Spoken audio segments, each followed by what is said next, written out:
ধর্ম পাগল কিছু নয়, ধর্ম একজন মানুষের কথা দিয়ে চলে। বলেন তো তার নাম কি?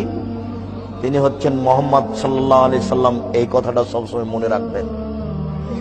আমি আপনাকে হানাফি, শাফি, মালিকি হতে নিষেধ করিনি। আপনি হন, হানাফি হয়ে থাকেন, মালিকি হয়ে থাকেন, হাম্বলি হয়ে থাকেন, আপনাকে আমি নিষেধ করিনি।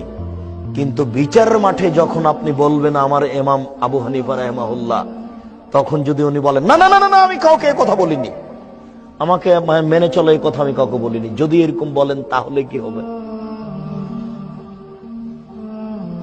আপনি যদি বলেন আমি ইমাম শাফিকে মানি, উনি যদি বিচারের মাঠে না খরচ করেন তাহলে কি হবে? এই জন্য পৃথিবীতে একজন মানুষকে মাথায় রাখবেন, যার নাম মুহাম্মদ সাল্লাল্লাহু আলাইহি সাল্লাম। লাভ হোক আর লস হোক, বেশি কিছু করার দরকার নেই। ফরজ সালাত আদায় করেন,